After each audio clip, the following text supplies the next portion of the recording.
Nigeria's largest city, Lagos, is surrounded by water from the sea and a lagoon.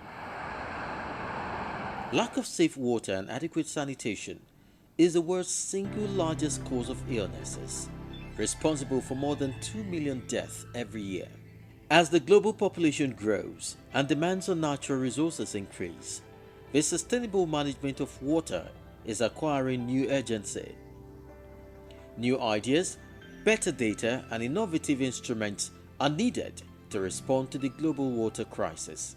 Lagos is an aquatic city surrounded by lagoons, and we've got the Lagos Lagoon, Ibeshe Lagoon,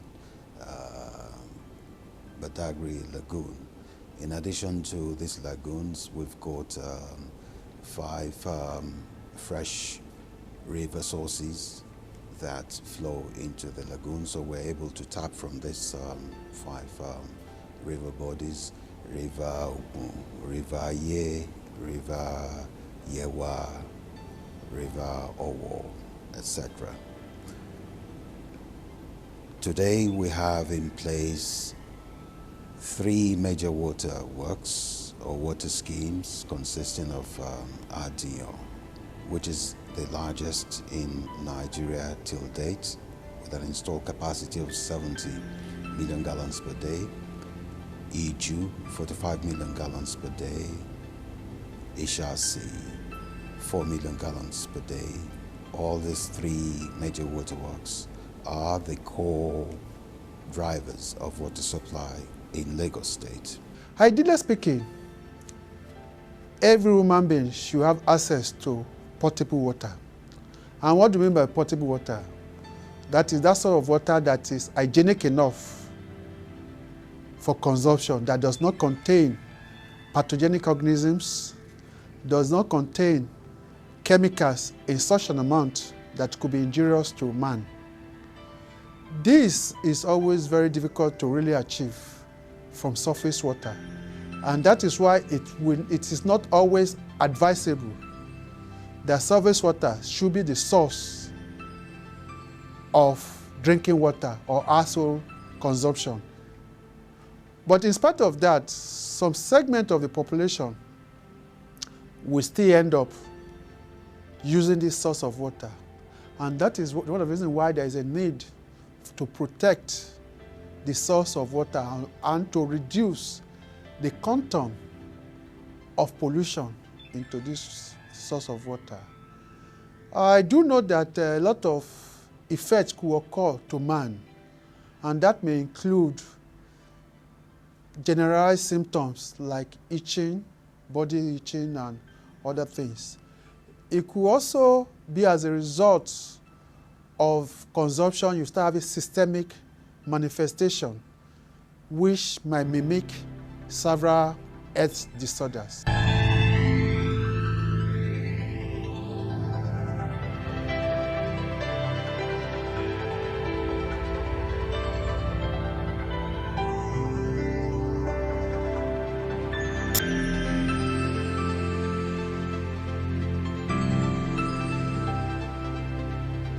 Water supply in Lagos is about 81.32%.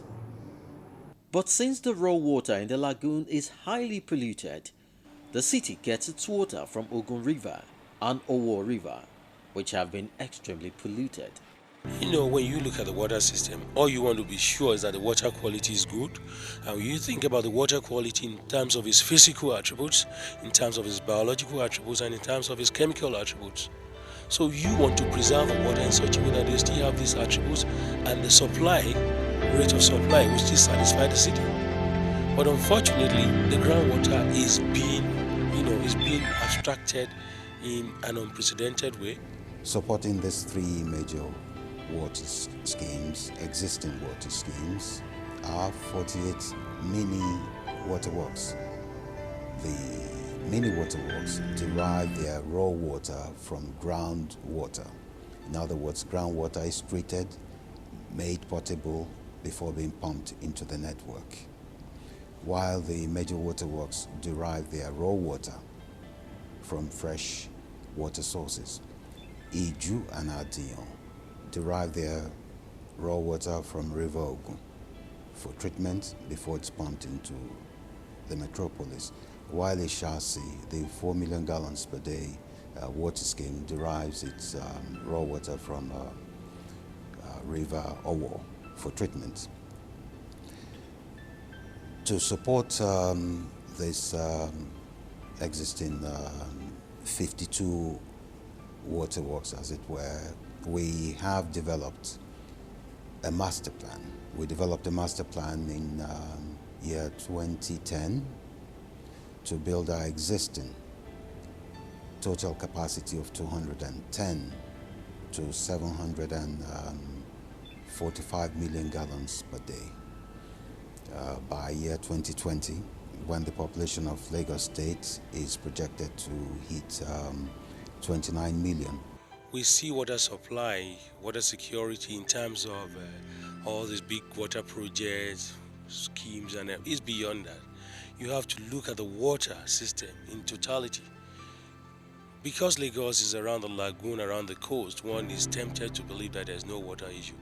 But it is, in fact, I can say the next biggest ecological challenge to the city is going to be that of water. Because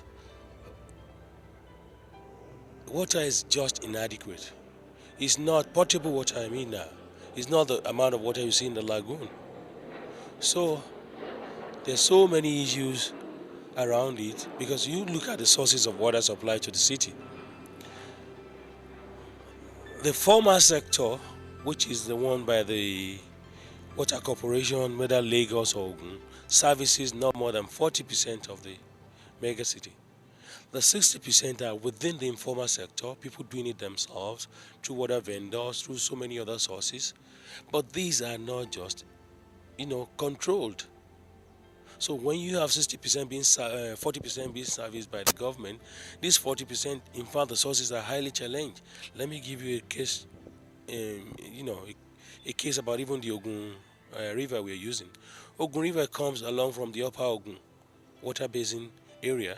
There are a lot of issues around it, a lot of agricultural input in the tobacco farms in the upper part of it. The input ends up in nothing, nowhere but the same Ogun River.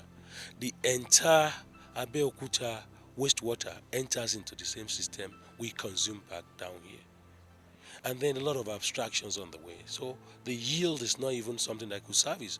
Although the state is very much aware of this, there are other schemes like the groundwater schemes they have all around constitute even close to about now about 40-something% of these non-surface water abstraction. But where is this groundwater coming from? The challenges to the groundwater in Lagos is the worst I've ever seen of a big city like this, because there's no control. The abstraction is so high, nobody monitors. People dig borehole anytime, they put it anywhere, nobody's in charge. Both deep and low, shallow boreholes, they decommission it anyhow. Some people even pour things on them. The entire city does not have a wastewater management system, so everything seeps into the shallow groundwater. A lot of people rely on dug wells in Lagos. Quite often in the rainy season, these dug wells share the same water dynamics with the septic tanks. So I'm not sure people are even thinking about the fecal count in the water system they're drinking. So also the land use in the city does not even make it demeans the entire system. For instance, the garbage dumps you see, the dump sites in Lagos, they are not purposefully built dump sites. They are not sealed, they are not contained, so they leach and they seep into the groundwater system we still drink. In fact, there are a lot of, although some of them are now decommissioned, dump site right in the wetland. I've never seen it. There's so many issues over abstraction.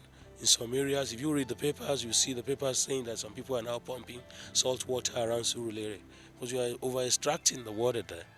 So you don't even know the safe yield.